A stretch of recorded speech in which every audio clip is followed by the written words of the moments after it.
निजर हार्डवर्क भगवान बहुत सारा ब्लेसिंग और आपण मानकर एते सारा भल पाइबा पाई मु आज बनी जाइए ओडिशार प्रथम सुपर सेफ आउ एई खुशी रे आपण मानक सहित शेयर करुच्ची स्पंजी चॉकलेट रसगोलार रेसिपीर एंटायर डिटेल मु कैप्शन रे देइछि चेक करनेबे और रेसिपी किपर लागला डेफिनेटली कमेंट करी जणाइबे।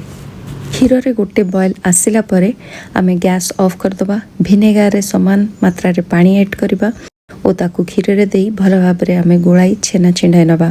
एबे गोटे मसलिन क्लोथ रे छेना को आमे काढ़ी अल्प पानी रे धोई नबा और ताकू एई भलिया आधा घंटा पई रखि नबा।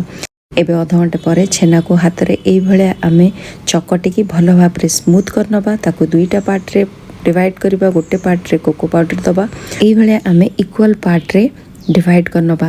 तो गोटे पार्ट नबा आमे कोको पाउडर रो छेना आ गोटे पार्ट नॉर्मल रो छेना ओ ताकू भल भाव रे एई भलिया हाथ पापुली साहाय्य रे छेना बॉल प्रस्तुत कर नबा। एबे गैस ऊपर गोटे कड़े रे दे दबा चीनी और पानी भल भाव रे फुटी आसिले आमे गोटे गोटे करी छेना बॉल को दबा।